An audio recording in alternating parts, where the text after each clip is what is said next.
Éternel notre Dieu, nous voulons te bénir, nous voulons te rendre grâce encore aujourd'hui. Merci Seigneur parce que tu nous as renouvelé ton souffle de vie afin que nos yeux et que tous nos membres puissent encore voir ce premier jour de la semaine, Papa. Éternel, merci pour tes compassions, merci pour tes bontés qui se renouvellent tous les jours dans notre vie. Merci pour ton amour. Merci Seigneur Dieu également, Seigneur, parce que tu as protégé chacun d'entre nous et tu as veillé sur chacun d'entre nous. Éternel, je veux te rendre grâce encore aujourd'hui parce que tu m'as donné encore la parole en tant que ton porte-parole, en tant que ton messager. Éternel, je te prie de me faire grâce afin que je puisse parler de ta part avec exactitude dans toute parole qui sortira de ma bouche, Papa. Que mes pensées, mes sentiments, mes émotions te soient soumis afin que ta parole soit révélée et afin que ta volonté soit révélée. Éternel, bénis mes frères et sœurs à travers le monde qui reçoivent ces messages et qui la mettent en pratique, Papa. Je les remets en tes mains, je remets leur famille, je remets leurs projets en tes mains. Éternel, garde-les comme tu nous as promis que toi-même, tu seras avec nous jusqu'à la fin du monde.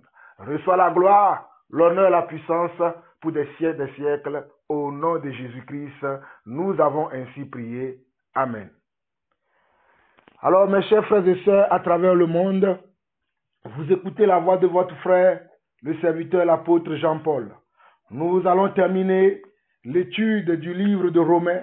Nous allons le terminer aujourd'hui. Nous allons terminer l'étude du livre de Romains. Nous allons le terminer aujourd'hui. Donc, aujourd'hui, nous allons voir Romains chapitre 16 et nous allons voir le livre de Jude.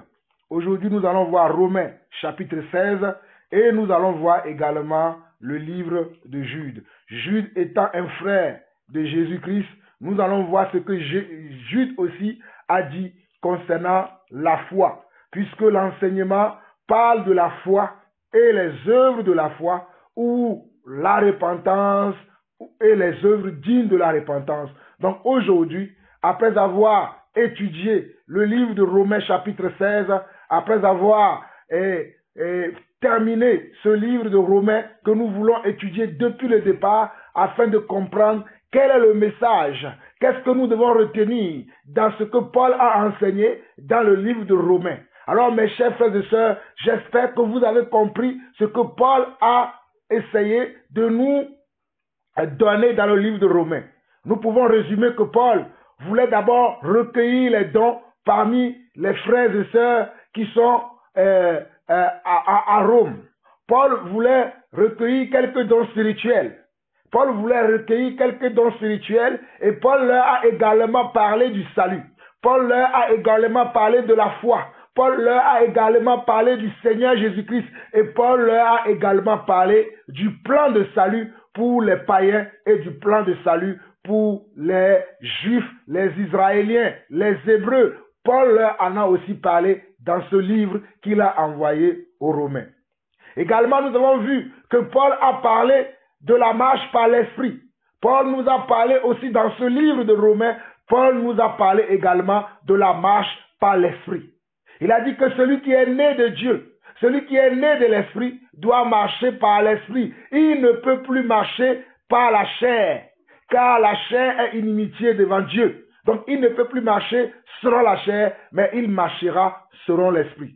Nous avons vu également que Paul nous a montré comment nous qui sommes forts, nous devons soutenir les faibles par rapport à nos frères et sœurs qui ne comprennent pas encore que tout ce que Dieu a créé est bon et que nous devons tout prendre et que nous pouvons manger tout ce que Dieu a créé.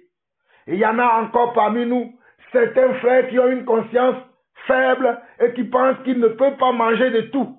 Alors Paul nous dit que nous devons aussi avoir de la patience envers ces frères. Nous devons les considérer et nous devons les accompagner afin qu'ils puissent arriver à maturité. Paul a dit également que parmi nos frères et sœurs, il y en a encore ceux qui observent des jours et des mois. Paul a dit également dans le livre de Romains qu'il y en a encore parmi nous ceux qui observent des jours. Alors que nous savons, nous autres, que chaque jour que Dieu a créé est bon. Et chaque jour que Dieu a créé est un jour de repos pour nous, puisque notre repos, c'est le Seigneur. Notre repos, c'est la foi. Notre repos, ça ne dépend pas d'un jour, d'un mois ou d'une année. Mais notre repos dépend du Seigneur, celui qui nous a donné une année de grâce. Celui qui est venu pour publier une année de grâce. Et lorsqu'on est dans une année de grâce, on est totalement dans le repos. Alors, nous ne pouvons plus observer ni des jours, ni des mois, ni des années, mais nous plaçons notre confiance sur le roi des rois, sur le Seigneur des seigneurs, sur l'agneau de Dieu, l'auteur de notre foi et le consommateur de notre foi. Donc Paul nous a aussi parlé de ce comportement que nous devons avoir envers ceux parmi nous qui n'ont pas encore cette maturité spirituelle afin de comprendre et de connaître la pensée de Dieu concernant ce que nous devons faire et ce que nous ne devons pas faire. Il a également parlé des viandes sacrifiées aux idoles. Il a également parlé des viandes sacrifiées aux idoles, de savoir que comme nous avons des gens qui ont une conscience faible au milieu de nous, quand ils vont nous voir assis à table, en train de manger des viandes sacrifiées aux idoles, leur conscience qui est faible va les condamner. Alors, pour ne pas que nos frères et sœurs qui ont une conscience qui sont faibles, même si nous croyons qu'il y a un seul Dieu au-dessus de tout et parmi tous, nous ne pouvons pas nous autoriser de scandaliser un frère qui n'est pas encore arrivé à cette maturité. Et Paul a parlé également de son ministère, de comment Dieu l'a appelé et comment il travaille. Chaque jour que Dieu fait, il travaillait dans son ministère afin de ne pas s'enlacer et surtout, il ne voulait pas aller sur le terrain des autres. Il a travaillé lui-même selon la grâce que Dieu lui a fait. Il a travaillé lui-même sans aller empiéter le travail des autres. Et je vous disais, lorsque nous étions dans la 13e partie, que moi aussi, Jean-Paul Lawson, j'adopte la même méthode comme l'apôtre Paul, puisque nous avons le même apostolat, j'adopte la même méthode comme Paul. Je ne veux pas aller sur le territoire des autres, je ne veux pas aller m'associer avec des hommes aujourd'hui qui ne prêchent pas la vérité ou qui prêchent la parole de Dieu selon d'autres motifs.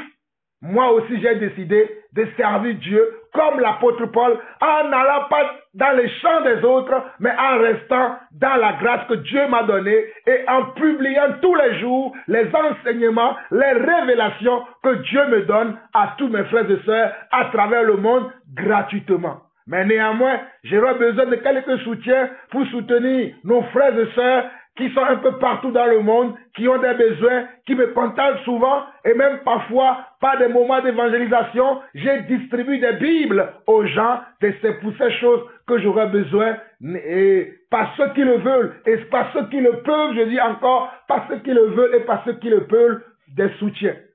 Mais si tel n'est pas le cas, nous continuons toujours à servir le Seigneur selon les moyens que nous avons sans nous enlacer, car nous savons que c'est l'appel que Dieu a pour nos vies. Alors aujourd'hui, nous allons voir le dernier chapitre de Romains 16 et nous allons voir le livre de Jude. Que le Seigneur vous bénisse pour votre écoute. Et l'enseignement sur le salut par la foi et les œuvres de la foi, ou la repentance et les œuvres dignes de la repentance, continuera même si nous avons terminé le livre de Romains. Cet enseignement continuera encore jusqu'à ce que le Seigneur puisse me dire, c'est bon, tu en as assez révélé sur ce sujet, tu peux passer maintenant à un autre sujet. Que le Seigneur vous bénisse pour votre écoute. Alors aujourd'hui, nous voyons le livre de Romains chapitre 16. Et dans le livre de Romains chapitre 16, l'apôtre Paul dit ceci. Je vous recommande Phébé, notre sœur qui est diaconesse de l'église de Sancré, afin que vous la receviez en notre Seigneur d'une manière digne des saints et que vous l'assistiez dans les choses où elle aurait besoin de vous, car elle en a aidé beaucoup, ainsi que moi-même. Alors, dans le livre de Romains chapitre 16, Paul va être en train de présenter ses compagnons de route, ses compagnons d'œuvre, ceux qui l'ont aidé à travailler dans l'œuvre de Dieu, ceux qui l'ont aidé à œuvrer pour le royaume des cieux. Paul va être en train de parler d'eux. Paul va les présenter aux Romains afin que les Romains sachent que Paul n'était pas seul dans l'œuvre, mais qu'il avait des gens qui le soutenaient. Il avait des gens qui l'aidaient. Notamment, il y avait des femmes. Il y avait beaucoup de femmes qui aidaient Paul. Comme moi aujourd'hui aussi, j'ai des sœurs qui m'aident dans ce travail que je fais. J'ai des sœurs qui m'ont aidé et j'ai d'autres sœurs qui continuent de m'aider dans ce travail que je fais.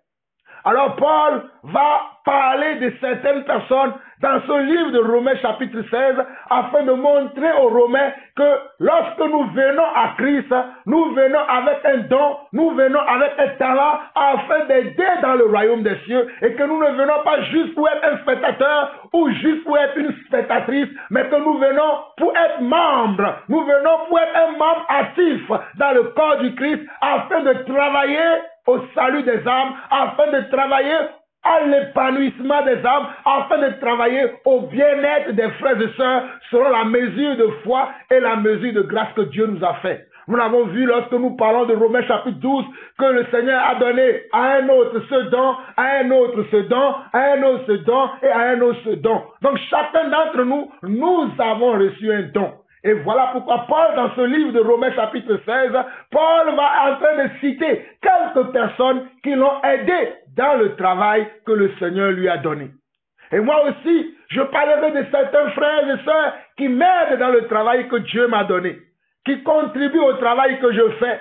Alors, mes chers frères et sœurs, ne recevez pas la grâce de Dieu simplement et allez dormir à la maison, ou bien être simplement des spectateurs. Devenez des membres actifs dans l'œuvre de Dieu, car il y a un salaire pour cela. Non seulement il y a un salaire pour cela, mais vous-même, vous serez épanouis et vous allez grandir dans la connaissance, vous allez grandir dans les révélations de Dieu, parce que le talent que Dieu vous a donné, vous l'utilisez à bon escient. Et quand Dieu voit qu'il vous a donné un talent, qu'il vous a donné un don, et que vous utilisez ce don et ce talent à bon escient, il vous donne encore plus d'autres talents, il vous donne encore plus d'autres dons, afin que vous soyez efficaces dans son œuvre. Voilà pourquoi je vous encourage, mes frères et sœurs, à travers le monde, que vous ne pouvez pas demeurer simplement dans l'écoute de la parole et ne pas pratiquer ce que nous vous disons. Vous devez pratiquer ce que nous vous disons dans tous ces termes.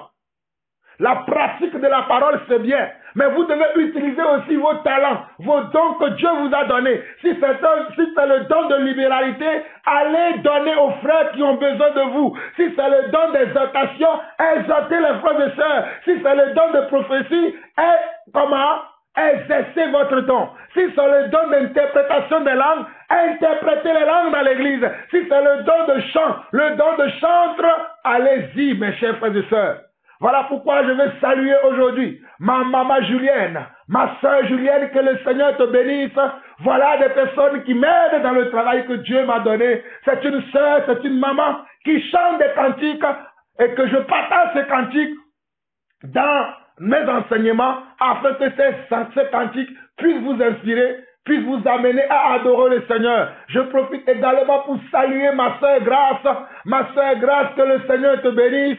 Elle aussi, elle me soutient par ses cantiques, par les cantiques qu'elle compose elle-même et qu'elle adore, elle chante et elle nous envoie cela afin que cela puisse nous aider. Je n'oublie pas également mon frère Sébastien, le frère Sébastien qui nous accompagne par le piano, par la guitare, par les instruments de musique. Il arrange nos cantiques, il arrange nos louanges, il arrange nos chants que nous chantons pour le Seigneur. C'est lui qui fait ce travail-là avec nous et parmi nous. Nous bénissons ses frères et nous les saluons également. Alors mes chers frères et sœurs, moi-même aussi je chante.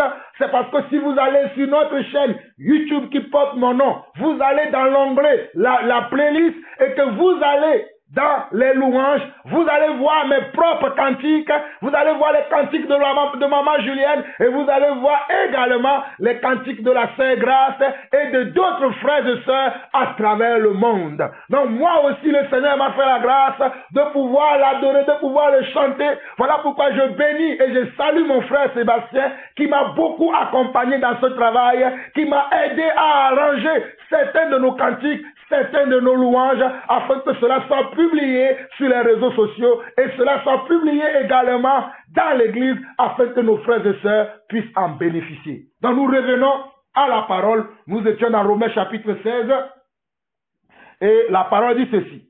Je vous recommande Phébé, notre sœur qui est diaconesse de l'église de Sancré.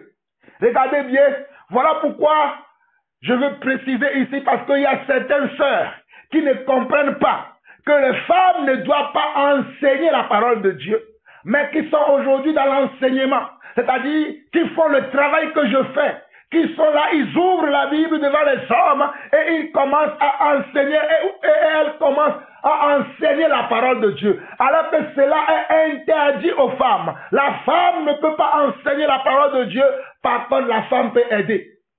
Et vous allez voir que cette femme dont on parle ici, elle a aidé Paul, mais elle n'a pas enseigné la parole de Dieu en tant que prédicatrice, en tant qu'apôtre, prophète, évangéliste, pasteur ou enseignant de la parole. Mais elle a été comment? Quelqu'un qui a aidé. Parce que souvenez-vous que lorsque Dieu avait créé l'homme, Dieu avait dit depuis le jardin d'Éden que l'homme sera comment? Que l'homme sera la tête et que Dieu va lui faire une aide qui va l'aider. Et une aide qui va l'aider. Dieu a pris le côté de l'homme et il a fait quoi? Il a fait Ève et il a amené vers l'homme. Et c'est l'homme qui a appelé cette femme Ève d'ailleurs. Parce que la femme est comment? Elle l'aide de l'homme. Mais la femme ne peut jamais prendre la position de l'homme, car l'homme a été créé en premier. Voilà pourquoi dans le livre de 1 Timothée chapitre 2, le verset 11 au verset 12, le Seigneur par la bouche de l'apôtre Paul dit que je ne permets pas à la femme d'enseigner. Je ne permets pas à la femme d'enseigner. Je ne permets pas à la femme d'enseigner la parole de Dieu. Mais aujourd'hui, beaucoup de femmes occultent cette parole de leur pensée, de leur vie, et ils continuent, ou bien plutôt elles continuent à enseigner la parole de Dieu. Elles sont encouragées par leur mari, les faux pasteurs, les faux envoyés de Dieu qui trompent des gens. Elles sont encouragées par ces personnes et elles enseignent la parole de Dieu. Alors que dans Apocalypse chapitre 3, dans Apocalypse plutôt chapitre 2, nous voyons bien que la femme Jézabel qui séduit le peuple de Dieu, Dieu a dénoncé cela. Dieu a dénoncé cela par la bouche de l'apôtre Jean. Et il n'y a pas que Paul qui a parlé de ça. L'apôtre Jean aussi en a parlé. Mais nous avons des sœurs qui ne veulent pas se soumettre à ces paroles. Alors si nous revenons à l'écriture de Romains chapitre 16, Paul dit, je vous recommande Phébé, notre sœur qui est diaconesse de l'église de Sancré, afin que vous la receviez en notre Seigneur d'une manière digne des saints et que vous l'assistiez dans les choses où elle aurait besoin de vous, car elle en a aidé beaucoup, ainsi que moi-même. Regardez bien ce que Paul écrit par rapport, ou bien à propos de Sancré. Sancré était quelqu'un qui aidait les hommes de Dieu, qui aidait les serviteurs de Dieu, qui aidait les apôtres, qui aidait les émissaires du Seigneur. Voilà pourquoi lorsque Paul savait que la sœur Sancré se rendra aussi chez les Romains, elle prévenait les Romains pour que les Romains sachent déjà que cette sœur était avec elle, qu'elle l'a aidée et qu'elle a aidé beaucoup d'autres personnes qui œuvraient pour le Seigneur, Donc mes chers frères et sœurs, ne pensez pas que c'est simplement prêcher la parole de Dieu qui est l'œuvre de Dieu. Tu peux être en train d'aider un frère, tu peux être en train d'aider un ministre, tu peux être en train d'aider un ministère, même dans le secret, le Seigneur sait que tu œuvres pour le royaume des cieux. Voilà pourquoi je salue encore ma soeur Francine depuis la Martinique. Voici les gens qui m'aident dans le royaume des cieux. Je salue également ma soeur Yonel. Que le Seigneur vous bénisse. Voici les gens que vous ne connaissez pas peut-être, mais qui m'aident, qui me soutiennent, afin que je puisse continuer le travail du Seigneur. Et certains m'aident financièrement, certains prient pour moi, certains m'envoient des fois même des vivres, afin que je puisse continuer le travail de Dieu. Ce sont des gens que vous ne voyez pas. Vous ne voyez que moi, l'apôtre Jean-Paul Lawson. Mais derrière l'apôtre Jean-Paul Lawson, il y a des frères et sœurs qui me soutiennent. Il y a des frères qui m'ont soutenu dans le passé, qui aujourd'hui ne sont plus là avec moi, mais ils m'ont soutenu. Notamment le frère que j'ai perdu il y a 2 ans, le frère Pierre-Yves, qui n'est plus de ce monde, que le Seigneur a rappelé à lui. Il y a eu le frère Patrick qui m'a aussi soutenu et son épouse Sandra. Il y a eu la sœur Erta, plein de personnes qui m'ont soutenu dans le passé, mais qui aujourd'hui, certains d'entre eux ne sont plus là avec moi. Ils ont plus d'autres chemins. Que le Seigneur les bénisse, parce que le Seigneur nous a appelés chacun à son œuvre et le Seigneur sait comment il garde ses enfants et qu'il utilise ses enfants. Mais je veux simplement vous dire que lorsque le Seigneur nous appelle, il nous appelle pour un travail. Et regardez ici, la sœur Sancré, non seulement elle a aidé Paul, mais elle a aidé beaucoup d'autres personnes. Et Paul continue dans le verset 3 de Romains chapitre 16, il dit, saluez Prisca et Aquilas, mes compagnons d'œuvre en Jésus-Christ, qui ont exposé leur tête pour sauver ma vie. Ce n'est pas pour moi seul. Oh, alléluia. Regardez mes chers frères et sœurs. L'écriture est très bon. Regardez, saluez Prisca et Aquilas, mes compagnons d'œuvre en Jésus-Christ. Quand vous allez lire le livre de Actes, vous allez tomber sur Actes chapitre 17 ou Actes chapitre 16. Vous allez voir comment Paul a travaillé avec Priscille et Aquilas. Nous allons voir ça rapidement. Nous allons voir ça rapidement afin que vous compreniez que le travail de Dieu, et c'est plutôt Actes chapitre 18. Actes chapitre 18. Nous allons lire Actes chapitre 18 rapidement. Actes chapitre 18, le verset 1 au verset 4. Après cela, Paul partit d'Athènes et se rendit à Corinthe. Il y trouva un juif nommé Aquilas d'Italie avec sa femme Priscille, parce que Claude avait ordonné à tous les juifs de sortir de Rome. Il se lia avec eux. Il se lia avec eux. Il se lia veut dire, ils se sont donné la main d'association pour travailler ensemble pour le royaume des cieux. Et comme ils avaient le même métier, et regardez, ils avaient même le même métier. Et comme ils avaient le même métier, il demeura chez eux et il travailla, il fabriquait des tentes. Donc Paul travaillait de ses mains. Aquilas et Priscille travaillaient aussi. Donc Aquilas était quelqu'un qui fabriquait des tentes comme Paul. Au verset 4, on nous dit, et au verset 3, on nous dit, comme ils avaient le même métier, il demeura chez eux et il travailla et il fabriquait des tentes. Paul discourait dans la synagogue chaque sabbat et il persuadait des Juifs et des Grecs. Mais quand Silas et Timothée furent arrivés de la Macédoine, regardez encore, mais quand Silas et Timothée, Silas aussi était un compagnon de Paul, également comme Timothée. On nous dit, mais quand Silas et Timothée furent arrivés de la Macédoine, il se donna tout entier à la parole, attestant aux Juifs que Jésus était le Christ. Donc lorsque Silas et Timothée sont arrivés pour aider Paul à Athènes, Paul a fait comment? Paul a arrêté de fabriquer les tentes et il s'est donné tout entier à la prédication et à l'enseignement de la parole de Dieu.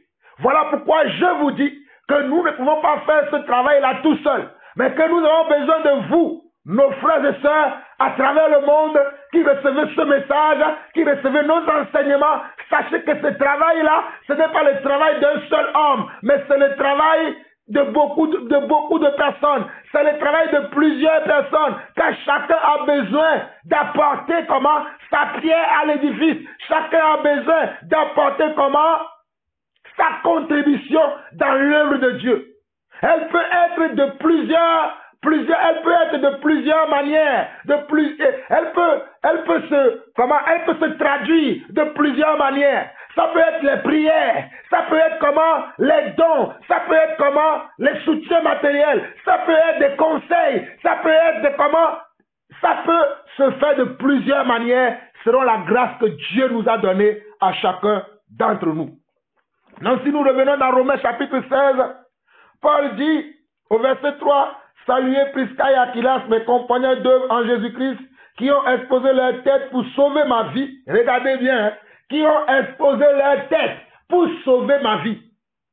Ces personnes-là, Priscille et Aquilas, ils ont exposé leur tête pour sauver la vie de Paul. Ce n'est pas moi seul qui leur rend grâce, ce sont encore toutes les églises des païens. Ce n'est pas moi seul. Paul dit quoi? Ce n'est pas moi seul qui leur rend grâce. Ce sont encore toutes les églises des païens. Saluez aussi l'église qui est dans leur maison. Vous voyez, parfois l'église se réunissait dans la maison de ces personnes. Comme parfois chez moi, l'église s'est plusieurs fois réunie. Donc, mes chers frères et sœurs, comprenez que l'église, ce n'est pas un endroit. L'église, c'est nous les hommes qui avons reçu le salut par la grâce, qui avons reçu un don et un talent de la part de Dieu. C'est nous qui formons l'église. Les endroits où nous réunissons, ce n'est pas ça ce qu'on appelle l'église. Mais l'église, ce sont nous les hommes et les femmes qui avons reçu la grâce de Dieu afin de vivre pour Dieu. C'est nous qu'on appelle l'église. Voilà pourquoi Paul dira au verset 5, saluez aussi l'église qui est dans leur maison. Saluez aussi l'église qui est dans leur maison. Parce que tantôt, l'église se réunissait dans la maison. Il continue, dit, saluez Épaïnète, mon bien-aimé, qui a été pour Christ les prémices de la vie. Saluez Marie, qui a pris beaucoup de peine pour vous. Saluez Andronicus et Junias, mes parents et mes compagnons de captivité, qui jouissent d'une grande considération parmi les apôtres et qui ont même été en Christ avant moi. Saluez Amplias, mon bien-aimé dans le Seigneur. Saluez Urbain, notre compagnon d'œuvre en Christ, et Statis, mon bien-aimé. Saluez Apelles, qui est éprouvé en Christ. Saluez ceux de la maison d'Aristobule. Alléluia. Saluez ceux de la maison d'Aristobule.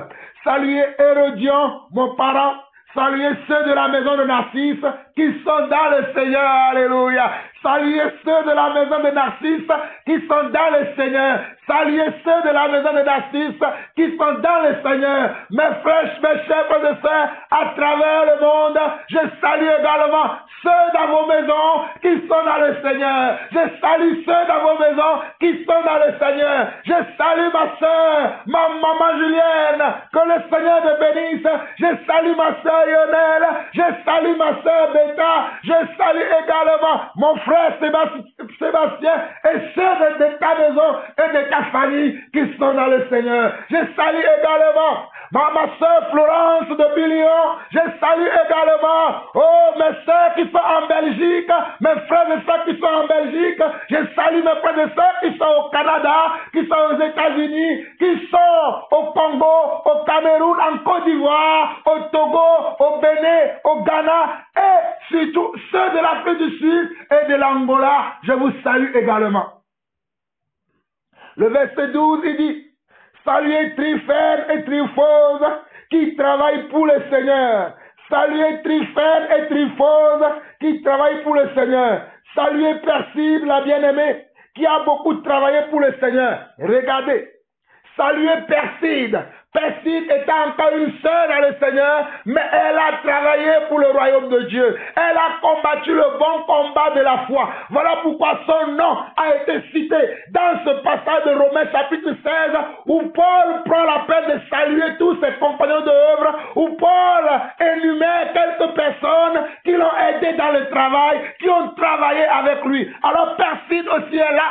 Voilà pourquoi je dis à nos sœurs, restez à votre place, restez dans la grâce que Dieu vous a faite. Ne choisissez pas de sortir de cette grâce et de prendre la position de l'homme, car ce n'est pas la volonté de Dieu pour vous. La volonté de Dieu pour vous, c'est d'aider les hommes qui sont dans le ministère à travers les dons que Dieu vous a donnés. Peut-être c'est le don de chantre, peut-être c'est le don de louange, peut-être c'est le don de prophétie, peut-être c'est le don de miracle, peut-être c'est le don de foi, peut-être c'est le don d'interprétation des langues, mais ce n'est pas le don d'enseignement. Car le don d'enseignement est exclusivement réservé aux hommes. Le don d'enseignement de la parole de Dieu est exclusivement réservé aux hommes, car Dieu a appelé les uns comme apôtres, les autres comme prophètes, les autres comme évangélistes, les autres comme pasteurs, les autres comme enseignants ou docteurs, de la parole de Dieu. Et vous voyez que même lorsque Jésus était sur terre, lorsqu'il avait choisi ses 12 disciples, il avait choisi que des hommes. Les femmes existaient bel et bien à l'époque de Jésus, mais Jésus n'a pris aucune femme, car Jésus savait que l'homme a été formé le premier et que l'homme doit diriger l'église et que l'homme doit conduire l'église. Ce n'est pas le rôle des sœurs, ce n'est pas le rôle des femmes. Les femmes doivent nous aider, mais ce n'est pas leur rôle de conduire ou de diriger l'église. Verset 13, Paul dit dans Romains chapitre 16, saluez Rufus, l'élu du Seigneur, et sa mère, qui est aussi la mienne. Saluez Asyncrite, Phlégon, Hermès, Patrobas, Hermas et les frères qui sont avec eux. Saluez Philologue et Julie. Oh, regardez encore une nom de sœur. Un nom de sœur. Néré et sa sœur, et Olympe, et tous les saints qui sont avec eux. Saluez-vous les uns les autres par un saint baiser. Toutes les églises de Christ vous saluent. Oh, mes chers frères et sœurs, où que vous soyez, saluez vous-même les uns les autres, vous qui me recevez, vous qui m'écoutez, vous qui me considérez comme votre Père spirituel, parce que certains d'entre vous, vous m'appelez Père spirituel, et cela est biblique, cela vient de Dieu, car Timothée était un enfant de Paul, que Paul a engendré par son évangile, et moi aussi je crois que j'ai engendré certains enfants spirituels, certains pour qui je suis un guide, certains pour qui je suis un modèle, certains pour qui je suis celui qu'il faut suivre. Que le Seigneur vous bénisse, vous tous qui me recevez, vous tous qui me suivez, et vous tous qui prenez exemple sur moi, vous tous qui prenez exemple sur moi. Paul dira dans 1 Corinthiens, chapitre 11, il dira, imitez-moi, car moi aussi j'imite Christ. Imitez-moi, car moi aussi j'imite Christ. Et vous le savez, mes chers frères et sœurs à travers le monde, que Jean-Paul Lawson imite Christ, il imite ses prédécesseurs, j'imite Paul, j'imite Jean, j'imite Jésus, j'imite tous ceux qui m'ont précédé dans l'œuvre du Seigneur. Alors si vous aussi, vous voulez m'imiter, allez-y, parce que nous sommes en train de chercher la volonté de Dieu pour nos vies. Nous sommes en train de chercher la volonté de Dieu pour nos vies. Nous ne cherchons pas notre propre volonté, nous n'agissons pas par notre culture, par nos envies, mais nous agissons par l'Esprit du Seigneur, car l'Esprit du Seigneur est avec nous, il est sur nous et il est pour nous. Le verset 17, Paul dit ceci. Je vous exhorte, frères, à prendre garde à ce qui cause des divisions et des scandales au préjudice de l'enseignement que vous avez reçu. Éloignez-vous d'eux. Mes chers frères et sœurs, regardez l'avertissement. Après que Paul a salué ses compagnons d'œuvre, après que Paul a présenté ses compagnons d'œuvre, mais regardez ce que Paul dit à partir du verset 17 de Romains 16. Il dit, je vous exhorte, frères, à prendre garde à ce qui cause des divisions et des scandales au préjudice de l'enseignement que vous avez reçu. Éloignez-vous d'eux, car de tels hommes ne servent point Christ notre Seigneur, mais leur propre ventre. Et par des paroles douces et flatteuses, il séduit des cœurs simples. Et par des paroles douces et flatteuses, il séduit des cœurs simples. Et par des paroles flatteuses, il séduit les cœurs simples. Alors mes chers frères et sœurs à travers le monde, ma mise en garde aussi à vous qui nous écoutez, qui nous suivez, c'est que vous devez faire attention. Parce qu'il s'est glissé parmi nous de faux frères, de faux sœurs, de faux serviteurs de Dieu et de faux servants du Seigneur qui veulent vous détourner du salut éternel, qui veulent vous détourner de Christ et qui veulent vous amener à d'autres choses qui n'ont rien à voir avec le Seigneur. Voilà pourquoi nous vous exhortons avec l'âme. Voilà pourquoi nous vous présentons le vrai salut. Voilà pourquoi le Seigneur a mis dans mon cœur afin que je vous présente le vrai salut, comment le salut s'obtient et quel a été les messages que les apôtres ont prêchés, quel a été les messages que les apôtres ont donnés, quel a été les messages que le Seigneur Jésus lui-même a donnés. Souvenez-vous de tout ce que je vous ai enseigné depuis le commencement de cet enseignement. C'est à cela que je m'attelle, parce que je sais qu'il y a au milieu de nous d'autres frères, d'autres personnes que le Seigneur n'a pas appelés, que le Seigneur n'a pas élus, mais qui se sont glissés au milieu de nous afin de nous enlever de la foi, afin de nous amener à d'autres doctrines qui ne sont pas la doctrine du Seigneur. Voilà pourquoi je répète encore et j'insiste que vous devez faire attention de ne pas suivre n'importe qui, n'importe où et n'importe comment, mais que vous devez rester vigilant. Vous devez rester vigilant et vigilante. Vous devez rester sur vos gardes afin de discerner quelle est la volonté de Dieu et ce qui ne l'est pas. Souvenez-vous que je vous ai enseigné également le discernement des esprits, car il y a plusieurs esprits qui œuvrent actuellement dans l'église. Il y a plusieurs esprits qui œuvrent actuellement dans l'église, mais nous nous sommes soumis à l'esprit de Dieu. Nous n'acceptons aucun autre esprit, nous n'acceptons aucun autre esprit, mais nous sommes soumis uniquement à l'esprit de Dieu. Mais aujourd'hui, nous constatons qu'il y a d'autres esprits qui œuvrent dans l'église. Souvenez-vous lorsque je vous ai parlé du discernement des esprits, et qu'à la suite du discernement des esprits, nous avons commencé le salut par la foi. Alors mes chers frères et sœurs, souvenez-vous de tout ce que je vous ai enseigné, de tout ce que je vous ai révélé. C'est le Seigneur qui me permet de faire ce travail afin de vous réveiller, afin de vous montrer le droit chemin, afin de vous montrer le véritable chemin du salut, le véritable chemin du Seigneur, le véritable chemin, la véritable parole de Dieu. Pas les fausses paroles, pas les paroles mensongères, pas les paroles flatteuses, mais la vraie parole, celle qui vient du cœur de Dieu. Je voulais annoncer, mon cœur et mon esprit me rendent témoignage de cela, et le Seigneur aussi me rend témoignage de cela que je voulais enseigner. Maintenant, si vous choisissez vous-même d'aller avec ce genre de personnes, c'est votre choix et le Seigneur vous demandera compte. Mais vous avez entendu la vérité. Voilà pourquoi le Seigneur dit, vous connaîtrez la vérité et la vérité vous affranchira.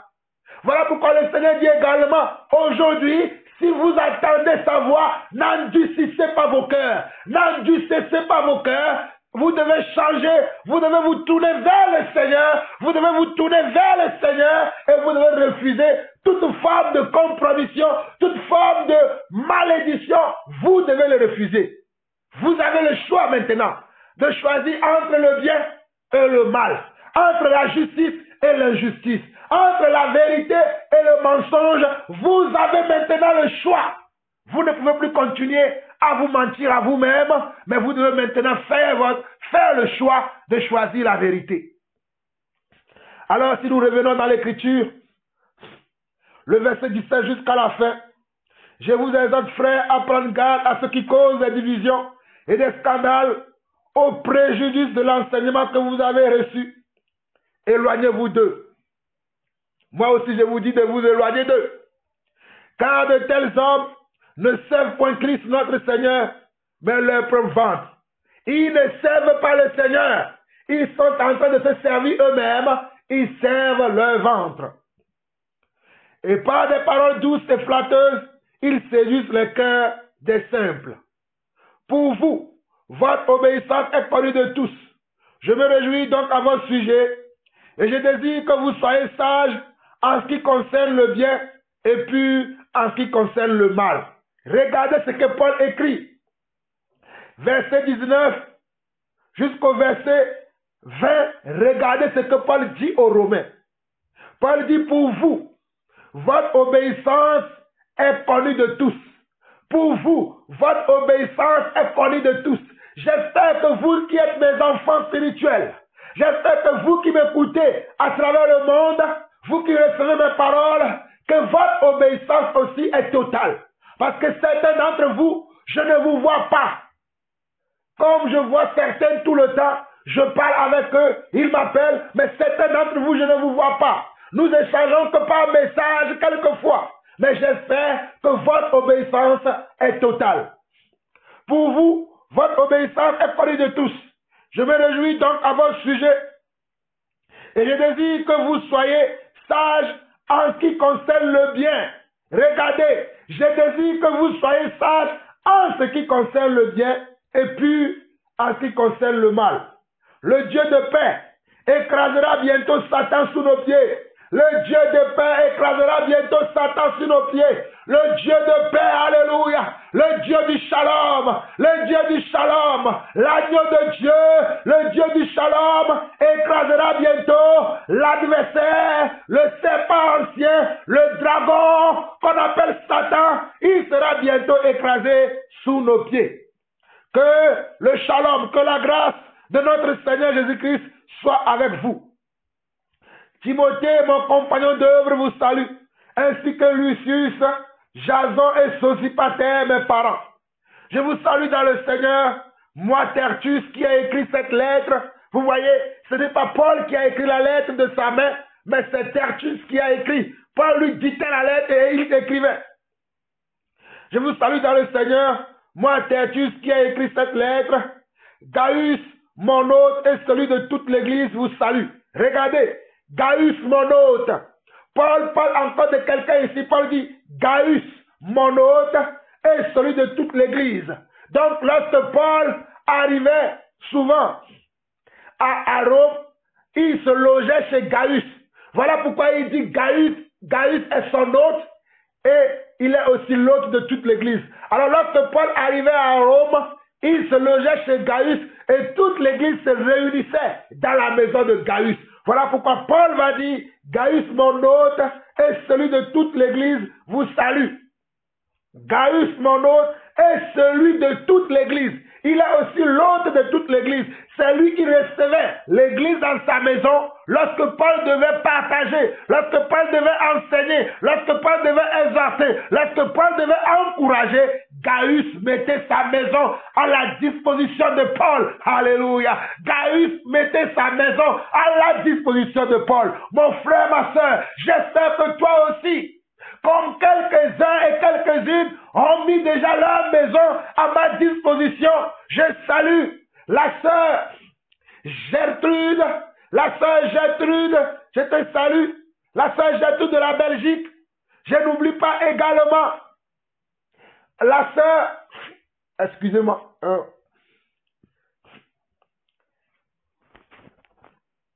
je vais me moucher.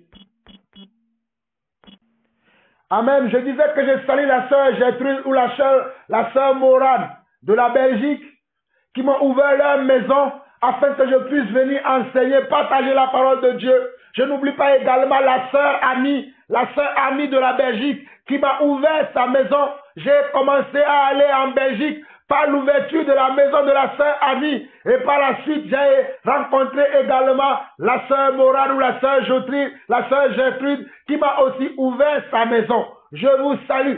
Et je salue également ceux qui m'ont ouvert leur maison ici aussi en France, notamment ma maman Julienne. Je vous salue. Je salue également le frère Patrick et son épouse Sandra. Ce sont des gens qui m'ont ouvert leur maison afin que je puisse venir partager la parole de l'Éternel. Que le Seigneur se souvienne de vous parce que vous avez participé à l'œuvre du Seigneur dans ma vie. Et le verset 23 qui dit, verset 23 de Romains 16 qui dit, Gaius, mon hôte et celui de toute l'église vous salue. Erasme, le trésorier de la ville, vous salue, ainsi que le frère Quartus. Que la grâce de notre Seigneur Jésus-Christ soit avec vous tous. Amen. À celui qui peut vous affermir. Regardez mes chers frères et sœurs. À celui qui peut vous affermir, selon mon évangile et la prédication de Jésus-Christ, conformément à la révélation du mystère caché pendant les siècles, mais manifesté maintenant par les écrits des prophètes, d'après l'ordre du Dieu éternel, et porté à la connaissance de toutes les nations, afin qu'elles obéissent à la foi. À Dieu seul soit la gloire au siècle des siècles, par Jésus-Christ. Amen. Amen et Amen. Voici comment Paul finit le livre de Romains. Je vais vous relire le verset 24 au verset 27. Et ensuite, nous allons passer au livre de Jude. Paul dit dans Romains chapitre 16, le verset 24 au verset 27, Paul dit ceci. Que la grâce de notre Seigneur Jésus-Christ soit avec vous tous. Amen. Moi aussi je le dis. Que la grâce du Seigneur, le shalom du Seigneur soit avec vous tous qui me recevez à travers le monde. Vous tous qui me suivez à travers le monde. Que la grâce du Seigneur soit avec vous tous. Au verset 25 jusqu'à la fin, il dit ceci. À celui qui peut vous affermir. À celui qui peut vous affermir selon mon évangile. Moi aussi je dis la même chose. À celui qui peut vous affermir selon mon évangile, l'évangile que je prêche, l'évangile pour lequel je suis considéré comme quelqu'un qui est perdu, quelqu'un qui n'est pas un serviteur de Dieu. Selon cet évangile, moi aussi je vous dis que c'est à celui qui peut vous affermir selon mon évangile et la prédication de Jésus-Christ, conformément à la révélation du mystère caché pendant les siècles, mais manifesté maintenant par les écrits des prophètes, manifesté maintenant par les écrits des prophètes, d'après l'ordre du Dieu éternel, d'après l'ordre du Dieu éternel, d'après l'ordre du Dieu éternel, et porté à la connaissance de toutes.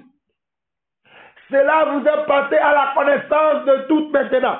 Personne n'est plus dans l'ignorance aujourd'hui. Si vous recevez mes enseignements, si vous recevez mon évangile, vous ne pouvez plus demeurer dans l'ignorance. Parce que nous révélons toute la vérité de Dieu dans l'évangile que je prêche, dans l'évangile que nous prêchons, dans l'évangile que les apôtres ont prêché, et dans l'évangile que je prêche en tant qu'apôtre du Seigneur Jésus. Moi aussi j'ai révélé les écrits des prophètes, j'ai révélé les écrits du Dieu éternel, d'après l'ordre que lui-même il a établi depuis les temps anciens, je l'ai révélé afin que vous connaissiez la volonté de Dieu. Verset 26.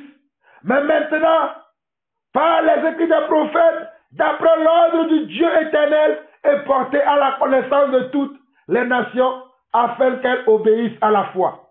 À Dieu seul, alléluia. À Dieu seul, alléluia. À Dieu seul, seul sage, soit la gloire au siècle des siècles, par Jésus-Christ.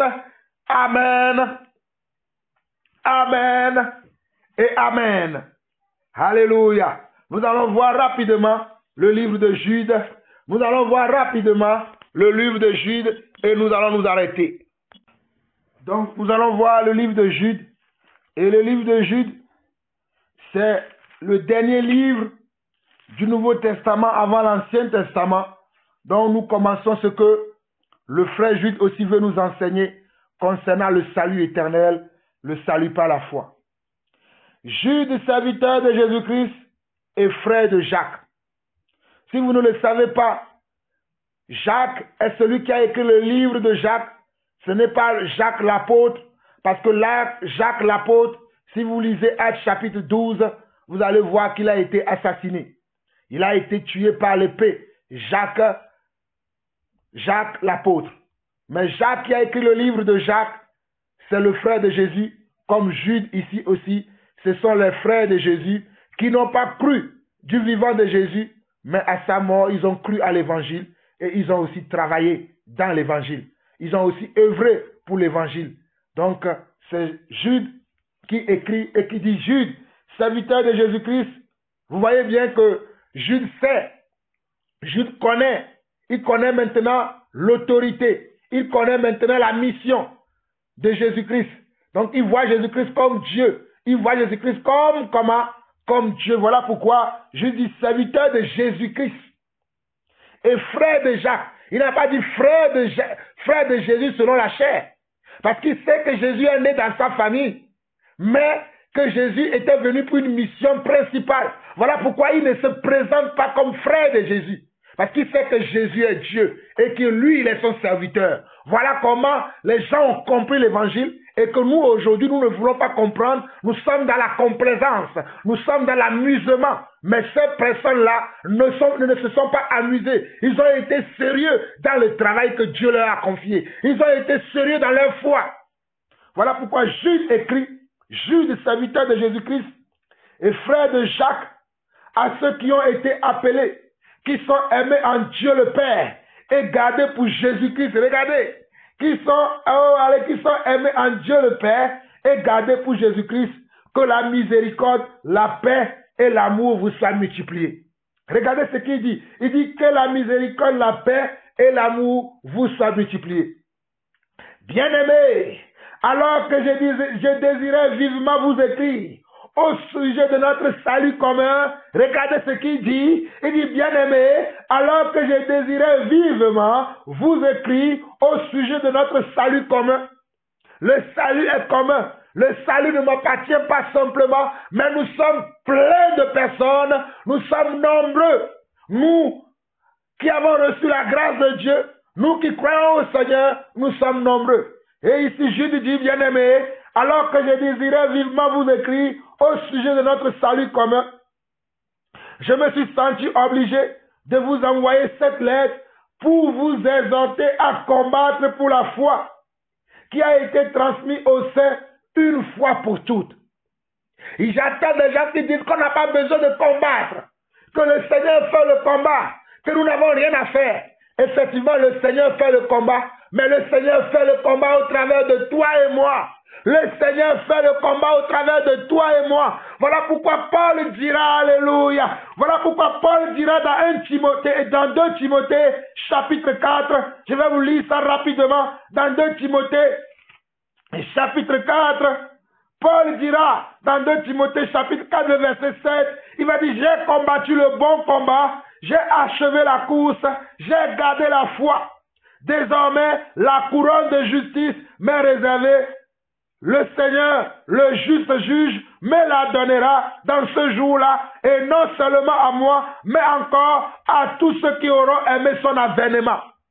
Voilà pourquoi Paul écrit dans 2 Timothée 4, le verset 7 et le verset 8, Paul dit, j'ai combattu le bon combat, j'ai achevé la course, j'ai gardé la foi. Alléluia. Comme moi, Jean-Paul Lasson aussi, je combats le bon combat de la foi. Je combats le bon combat de la foi en enseignant tous les jours, en prêchant le vrai évangile, en vous montrant le vrai du faux, afin que vous soyez les adhérents du vrai et non les adhérents du faux, afin que vous soyez les partisans du vrai et non les partisans du faux. Voilà pourquoi je crie tous les jours. Voilà pourquoi je suis la voix qui crie dans le désert, afin d'annoncer l'évangile, afin d'annoncer Yeshua le Messie. Je n'ai pas regardé à ma vie, je n'ai pas regardé à mon bien-être, mais je cherche le salut de tous, je cherche la connaissance de tous.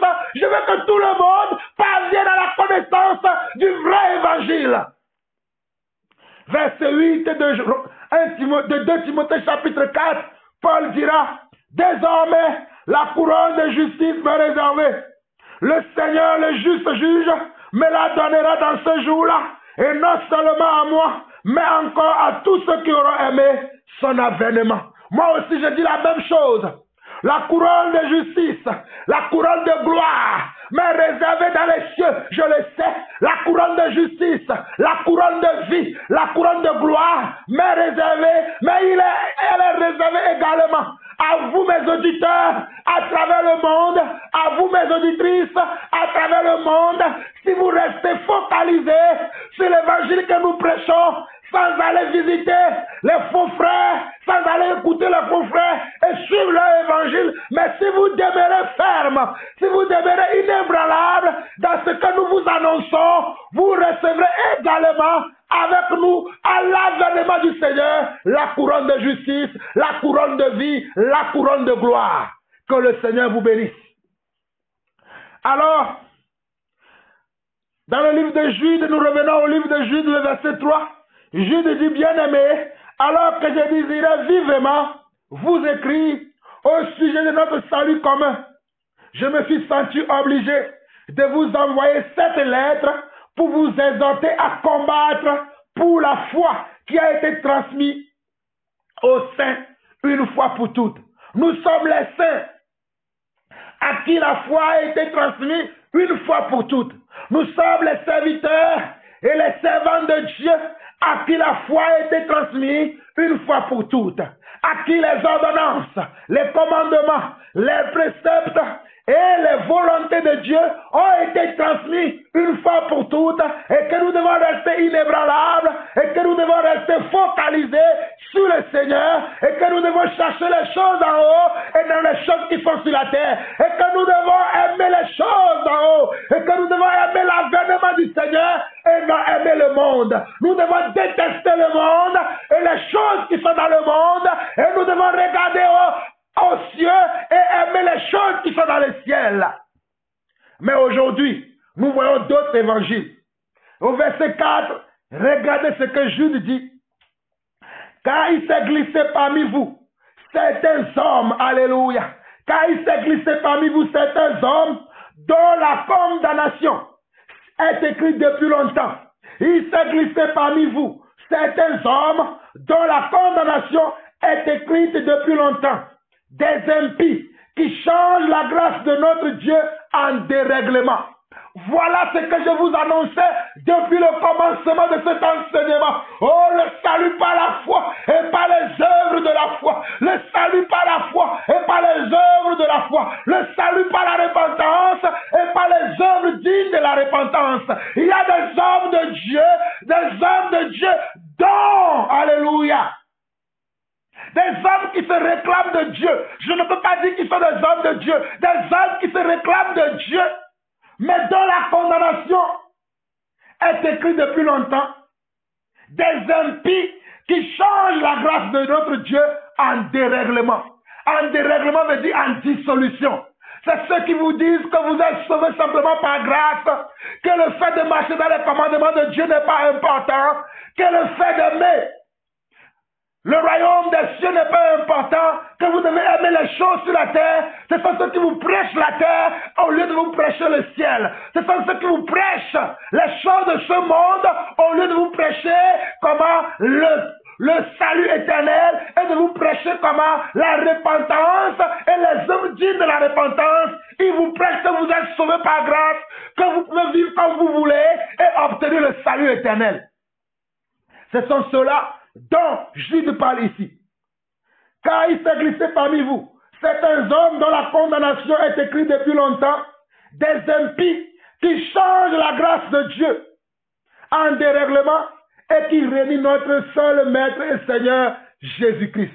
Ils sont en train de renier notre seul Maître et Seigneur Jésus-Christ par leurs enseignements, par leurs fausses doctrines, par leur comportement, par leurs œuvres. Par leurs œuvres, ils sont en train de renier le Seigneur, notre Jésus. Ils sont en train de renier le Seigneur, Yeshua le Messie. Ils sont en train de renier le Seigneur Jésus par leurs actes et par leur comportement. Et ils vous entraînent avec eux. Ils vous entraînent avec eux. Ils vous entraînent avec eux.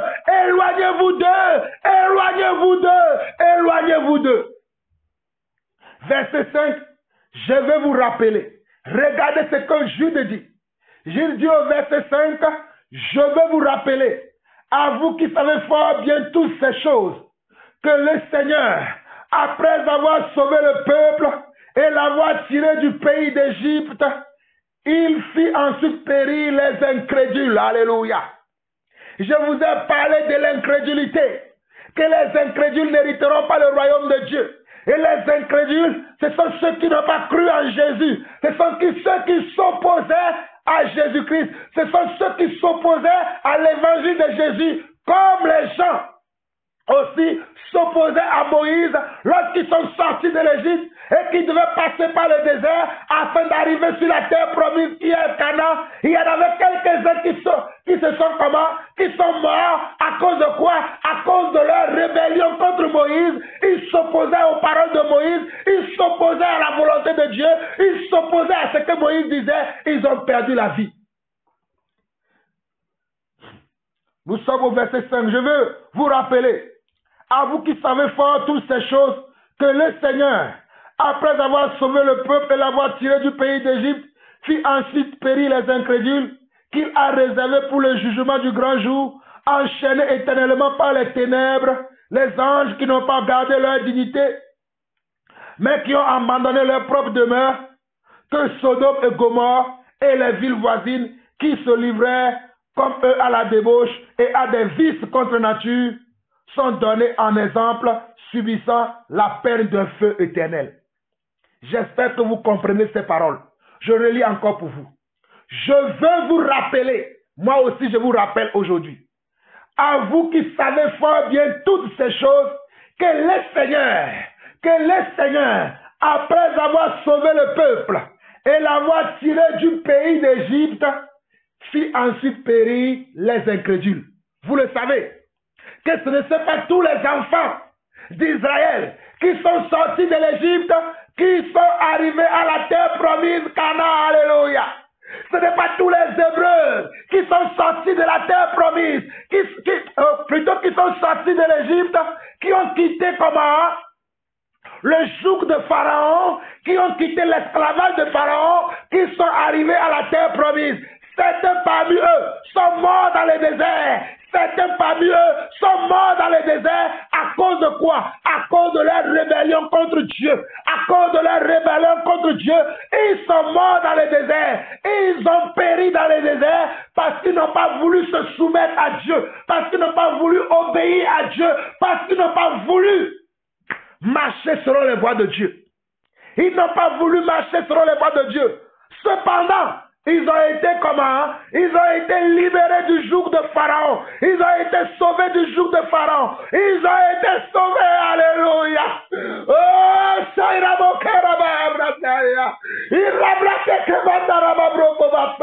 oh, mes chers frères et sœurs, nous avons quitté le monde. Nous avons quitté les convoitises qui sont dans le monde, mais nous ne pouvons pas retourner dans ces convoitises. Nous ne pouvons pas retourner dans ces choses. Dieu nous a rachetés, Dieu nous a sauvés, mais nous sommes cependant dans le désert, en train de nous préparer pour le nouveau monde, pour la nouvelle terre, pour la nouvelle Jérusalem, mais nous ne pouvons pas retourner dans ce que nous avons vomi. Mes chers frères et sœurs, oh Seigneur, aide-moi. Nous ne pouvons pas retourner dans ce que nous avons vomi. L'exemple palpable, c'est que le Seigneur a sauvé son peuple. Il a libéré Israël. Il a libéré le peuple juif, le peuple hébreu, du joug de l'esclavage, du joug de Pharaon, en les amenant à la terre promise. Nous aussi, nous avons une terre promise, c'est la nouvelle Jérusalem céleste, celle qui est préparée pour nous. Mais avant d'arriver là-bas, il devait passer par le désert, comme vous aussi et moi. Avant d'arriver au ciel, nous devons vivre dans le monde selon la sagesse de Dieu, selon l'Esprit de Dieu, et non selon la chair. Afin de rester comment? Préservé jusqu'à ce jour-là. Mais vous ne voulez pas. Certains d'entre vous, vous sortez de la volonté de Dieu pour aller vers d'autres dieux, pour aller vers d'autres doctrines, pour embrasser d'autres choses que Dieu ne veut pas que vous embrassez. J'espère que vous comprenez ce message aujourd'hui. Le Seigneur, après avoir sauvé le peuple et l'avoir tiré du pays d'Égypte, fit ensuite périr les incrédules, qu'il a réservés pour le jugement du grand jour, enchaînés éternellement par les ténèbres, les anges qui n'ont pas gardé leur dignité, mais qui ont abandonné leur propre demeure. Là, ici, au verset 6, on parle de Satan et de ses anges. Les anges qui ont suivi Satan dans sa rébellion. Les anges qui ont suivi Satan dans sa rébellion attendent un jugement éternel. Verset 7, que Sodome et Gomorrhe et les villes voisines qui se livraient comme eux à la débauche et à des vices contre nature sont donnés en exemple, subissant la peine d'un feu éternel. On nous donne encore vers le verset 7. On nous donne l'exemple de Sodome et de Gomorrhe. Vous savez ce qui est arrivé à Sodome et Gomorrhe. Et c'est ce qui est réservé aujourd'hui aussi à ceux qui sont des rebelles, à ceux qui ne veulent pas obéir à la foi que nous prêchons, mais qui veulent embrasser d'autres choses et qui veulent croire que ce sont ces choses-là qui vont les délivrer. Verset 8. Malgré cela, ces hommes aussi, entraînés par leur rêverie, regardez, malgré cela, ces hommes qui vous prêchent le faux évangile, qui vous prêchent la terre, qui vous disent que vous êtes sauvés par grâce, vous pouvez vivre comme vous voulez, vous pouvez tuer, vous pouvez voler, vous pouvez tricher, vous pouvez commettre l'adultère, vous êtes sauvés une fois pour toutes, peu importe votre vie, Jésus a déjà payé le rançon. C'est là le message qu'il vous prêche. Faites attention à qui vous écoutez. Verset 8 de Jude chapitre 1. Malgré cela, ces hommes aussi entraînés par leur rêverie, souillent pareillement leur chair, méprisent l'autorité et injurient les gloires. Regardez, ces hommes aussi entraînés par leur rêverie, souillent pareillement leur chair, méprisent l'autorité et injurient les gloires. Or, l'archange Michel, lorsqu'il contestait avec le diable et lui disputait le corps de Moïse, n'osa pas porter contre lui un jugement injurieux, mais il dit que le Seigneur te réprime.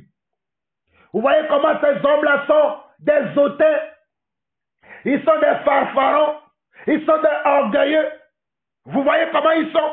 Ils aiment que leur chair, ils veulent vivre dans la chair. Voilà pourquoi ils vous poussent, vous aussi, vous qui les suivez, à vivre selon la chair. Verset 10. Eux, au contraire, ils parlent d'une manière injurieuse de ce qu'ils ignorent. Ce sont des gens qui ne connaissent pas le vrai évangile. Ce sont des gens qui ne connaissent pas Christ. Voilà pourquoi au verset 10 de Jude, Jude dit, eux au contraire, ils parlent d'une manière injurieuse de ce qu'ils ignorent. Ils se corrompent dans leur... Ils se corrompent dans leur... ils se corrompent dans ce qu'ils savent naturellement comme les brutes. Ils se corrompent dans ce qu'ils savent naturellement comme des brutes. Malheur à eux, car ils ont suivi la voie de Caïn. Regardez, malheur à eux, car ils ont suivi la voie de Caïn. Ils se sont jetés pour un salaire dans l'égarement de Balaam. Regardez, malheur à eux, car ils ont suivi la voie de Caïn. Ils se sont jetés pour un salaire dans l'égarement de Balaam. Ils se sont perdus par la révolte de Corée. Je ne sais pas si vous connaissez Caïn. Caïn, c'est quelqu'un qui a donné à Dieu des fruits pourris, alors que son frère a donné comment?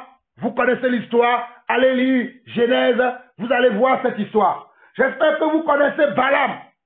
Allez lire le livre de Nombres et vous allez vous souvenir de ce que Balaam a fait. Balaam a reçu un gain pour aller maudire le peuple de Dieu, alors que Dieu le lui avait interdit. Mais à cause de l'argent, Balaam a reçu de l'argent pour aller maudire les enfants d'Israël. Mais Dieu l'a confondu. Dieu l'a confondu. Dieu l'a confondu. J'espère que vous connaissez l'histoire de Corée. Corée, c'est celui qui s'est rébellé contre comment? Contre Moïse. Corée, c'est quelqu'un qui s'est rébellé contre Moïse. Comme les gens aujourd'hui qui se rebellent contre nous, les vrais envoyés de Dieu, les élus de Dieu, qui prêchent la vérité, qui annoncent le retour de Yeshua, qui annoncent le retour, alléluia. Oh, Shairebe, Ikarabashanabasata, Rekairaboso, Rekabandarabahoba, Irabashandarabae. Le salut vient des Juifs, le salut vient de Yeshua le Messie, le salut vient des Juifs. Et nous devons croire à ce que Jésus a dit. Verset 12. Ce sont des écueils dans vos agapes, faisant impunément bonne chair, se répétant eux-mêmes. Regardez, ce sont des écueils dans vos agapes. Ce sont des écueils, veut dire, ce sont ceux qui vous trouvent dans vos moments de réjouissance. Faisant impunément bonne chair, se répétant eux-mêmes. Ce sont les gens qui, quand vous les voyez même déjà, naturellement, vous savez que ce sont des gens qui veulent que manger. Parce qu'ils ont des gros ventres. Ils ne cherchent que les grandes choses. Ils ne veulent que les grandes choses de la terre. Ils ne sont pas comment modestes. Ce sont des gens qui ne sont pas modestes. Ce sont des gens qui n'aiment que les belles choses. Ce sont des gens qui n'aiment que les belles choses, les grandes choses. Ils n'ont aucune modestie en eux. La modestie ne leur dit rien. La sobriété ne leur dit rien. Vous les connaîtrez à leurs fruits, c'est ça. Ce sont des gens qui ne sont pas sobres ni modestes. Ils n'aiment que les grandes choses. Ils ne veulent que les grandes choses. Ils n'aiment pas leur vie. Ils se plaignent tout le temps. Je continue. Ce sont des nuées sans eau, poussées par des vents, des arbres d'automne sans fruits, 2 fois morts, déracinés. Des vagues furieuses de la mer, rejetant l'écume de leur impureté, des astres errants auxquels l'obscurité des ténèbres est réservée pour l'éternité.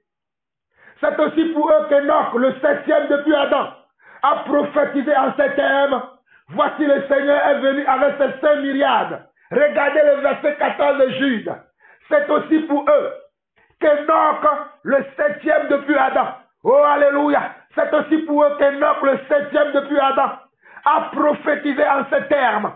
Voici le Seigneur est venu avec ses 5 myriades pour exercer un jugement contre tous et pour faire rendre compte à tous les impies parmi eux de tous les actes d'impiété qu'ils ont commis et de toutes les paroles injurieuses qu'ont proférées contre lui des pécheurs impies. Ce sont des gens qui murmurent, qui se plaignent de leur sort. Regardez, verset 16 de Jude. Ce sont des gens qui murmurent, qui se plaignent de leur sort, qui marchent selon leur convoitise, qui ont à la bouche des paroles hautaines, qui admirent les personnes par motif d'intérêt. Je répète encore le verset 16 de Jude. Ce sont des gens qui murmurent, qui se plaignent de leur sort, qui marchent selon les convoitises, qui marchent selon leurs convoitises, qui marchent selon leurs convoitises. J'espère que vous comprenez cela. Qui ont à la bouche des paroles hautaines et qui admirent les personnes par motif d'intérêt. Mais vous, bien-aimés, souvenez-vous des choses annoncées d'avance par les apôtres de notre Seigneur Jésus-Christ. Mais vous, mes bien-aimés, souvenez-vous des choses annoncées d'avance par les apôtres de notre Seigneur Jésus-Christ et que moi aussi, l'apôtre Jean-Paul Lawson, je vous annonce tous les jours. Je vous répète les mêmes choses que mes prédécesseurs ont annoncées, que Yeshua le Messie a annoncé, que les prophètes d'avant ont annoncé. Mais moi aussi, je vous annonce les mêmes choses. Verset 18, il vous disait que dans les derniers temps, il y aura des moqueurs marchant selon leur convoitise impie. Il vous disait que dans les derniers temps, il y aura des moqueurs marchant selon leur convoitise impie. Ce sont ceux qui provoquent des divisions, hommes sensuels n'ayant pas l'esprit. Regardez le verset 19, ce sont ceux qui provoquent des divisions. Ce sont ceux qui provoquent des divisions. Pas les véritables divisions qui doivent arriver, mais c'est ceux-là qui vont vous amener à suivre d'autres dieux, à suivre d'autres évangiles, à croire à d'autres choses qui ne sont que des mensonges, qui ne sont que des flatteries. Ce sont ceux qui provoquent des divisions, hommes sensuels, et regardez bien, n'ayant pas l'esprit. Ce sont ceux qui aiment la chair. Ils n'ont pas l'esprit de Dieu. Ce sont ceux qui aiment la chair et qui aiment les choses de la chair, parce qu'ils n'ont pas l'esprit de Dieu en eux. Pour vous, bien-aimés, vous édifiez vous-même sur votre sainte foi. Regardez. Pour vous-même, nous sommes dans le verset 20 de Jude, pour vous-même, bien-aimés, vous édifiant vous-même sur votre sainte foi et priant par le Saint-Esprit, maintenez-vous dans l'amour de Dieu. Regardez, pour vous, bien-aimés, vous édifiant vous-même sur votre sainte foi. La foi doit être sainte, la foi doit être pure, la foi doit être sans défaut. Pour vous, bien-aimés, vous édifiant vous-même sur votre sainte foi et priant par le Saint-Esprit, Maintenez-vous dans l'amour de Dieu. Maintenez-vous dans l'amour de Dieu. Tu dois te maintenir, ma soeur. Tu dois te maintenir, mon frère. Tu dois te maintenir, servante de Dieu. Tu dois te maintenir, serviteur de Dieu, dans ta sainte foi. Maintenez-vous dans l'amour de Dieu, en attendant la miséricorde de notre Seigneur Jésus-Christ pour la vie éternelle. Regardez, lorsque nous attendons le Seigneur Jésus pour la vie éternelle, nous devons nous maintenir dans l'amour de Dieu. Nous attendons le Seigneur Jésus-Christ pour la vie éternelle, mais nous devons nous maintenir dans l'amour de Dieu. Et l'amour de Dieu consiste à garder ses commandements. Jésus disait dans Jean chapitre 15, si vous m'aimez, gardez mes commandements. Si vous m'aimez, gardez mes commandements. Jésus n'a pas dit, si vous m'aimez, éloignez-vous de mes commandements. Faites ce que vous voulez. Vivez selon vos pensées. Vivez selon vos convoitises. Vivez selon vos envies. Ce n'est pas ce que Jésus a dit. Jésus a dit, si vous m'aimez, Jean chapitre 15. Si vous m'aimez, Jean chapitre 15. Si vous m'aimez, gardez mes commandements.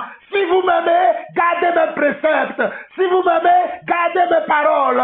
Si vous m'aimez, gardez ce que je vous ai dit. Si vous m'aimez, gardez mes commandements. Gardez ma parole. Verset 22.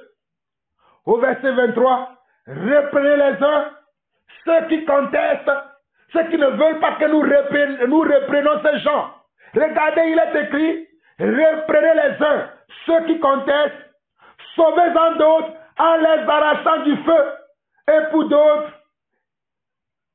ayez une pitié mêlée de crainte, haïssant jusqu'à la tunique souillée par la chair. J'espère que vous comprenez cette parole. J'espère que vous comprenez ces paroles. Quand nous parlons, vous ne voulez pas écouter, vous ne voulez pas obéir, vous avez toujours des raisonnements, vous avez toujours des justifications. Regardez ce que Jude écrit dans Jude, le verset 22, le verset 23. Jude dit, reprenez les uns, ceux qui contestent, sauvez-en d'autres, en les arrachant du feu. Et pour d'autres encore, ayez une pitié mêlée de crainte, haïssant jusqu'à la tunique souillée par la chair. Verset 24 et au verset 25 où je vais m'arrêter. À celui qui peut vous préserver de toute chute et vous faire paraître devant la gloire irréprochable et dans l'allégresse, à Dieu seul, notre Seigneur, par Jésus-Christ, notre Sauveur, soit gloire, majesté, force et puissance, dès avant tous les temps, et maintenant, et dans tous les siècles. Amen. À celui qui peut vous préserver de toute chute, et vous faire paraître devant sa gloire, irréprochable, à Dieu seul, notre Seigneur, notre Sauveur Jésus-Christ, soit gloire, majesté, force et puissance, dès avant tous les temps, et maintenant, et dans tous les siècles. Amen. Éternel, notre Dieu, je veux te bénir, je veux te rendre grâce pour ce moment que tu as encore rendu disponible, afin que je puisse annoncer encore ta vérité, afin que je puisse montrer encore ta vérité, afin que je puisse montrer encore, Seigneur Dieu, qu'il y a au milieu de nous quelques incrédules, il y a au milieu de nous quelques hautains, quelques farfarons, auxquels nous fermons la bouche par ta parole, auxquels nous fermons la bouche par ta vérité. Papa, je prie maintenant que tu suscites la foi dans le cœur de mes frères et sœurs à travers le monde, afin que ces frères et sœurs puissent rester inébranlables, puissent demeurer sobres, puissent demeurer modestes dans la foi que tu nous as donnée, dans la foi commune, dans le salut commun que tu nous as transmis par la foi. Je prie, Papa, que ceux qui sont tombés hier, s'il est possible encore qu'ils se relèvent, Papa, relève-les.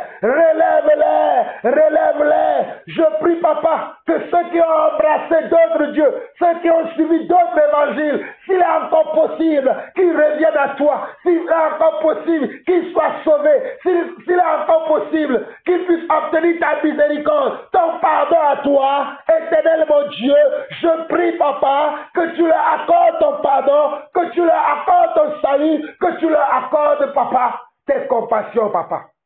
Amène-les à toi. Amène-les à toi. Amène-les à toi. Afin que l'ennemi soit trouvé menteur et que toi tu sois trouvé juste et que toi tu sois trouvé vrai parce que tu es le vrai, parce que tu es le Dieu juste et tu es le Dieu vrai. Papa, pour ceux-là qui n'ont pas beaucoup de force, pour ceux-là qui sont faibles dans la foi, papa, je prie également pour eux. Donne-leur de la foi, donne-leur de la force, donne-leur de la persévérance, donne-leur de la consolidation, donne-leur, papa, oh alléluia, de la persévérance, parce que toi tu es le Dieu de la persévérance et tu es le Dieu de la consolation. Toi tu es le Dieu de la persévérance et tu es le Dieu de la consolation. Console ceux qui ont besoin d'être consolés, papa. Oh, papa, console mes frères et sœurs qui ont besoin d'être consolés. Soutiens ceux qui ont besoin d'être soutenus. Apporte la réponse à ceux qui ont besoin d'une réponse, papa. Apporte la solution à ceux qui ont besoin d'une solution. Guéris ceux qui sont malades. Guéris ceux qui sont malades. Nous avons plein de personnes qui sont malades. Ils sont malades spirituellement et ils sont malades physiquement. Toi, tu es le Dieu de la guérison parce que tu as pris sur toi nos péchés. Le châtiment qui devait tomber sur toi, tu l'as pris sur toi. Voilà pourquoi j'appelle maintenant ta guérison sur la vie de mes frères, ta guérison sur la vie de mes soeurs, ta guérison dans ton église, ta guérison dans ton église, ton pardon dans ton église, ton pardon dans ton église, ton amour, que ton amour se manifeste puissamment encore dans ton église.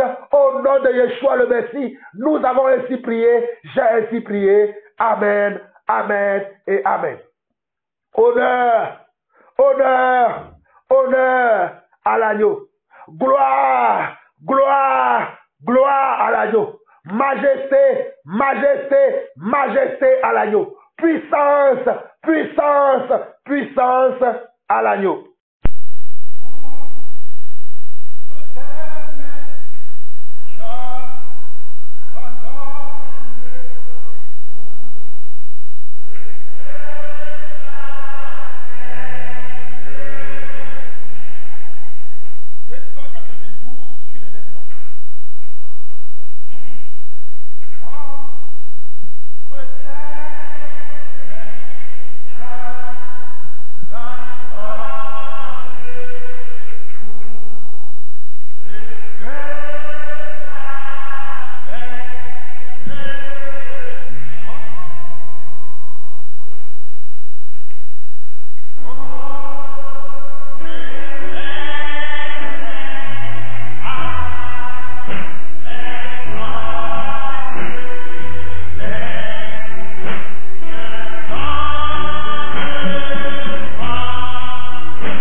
Yes,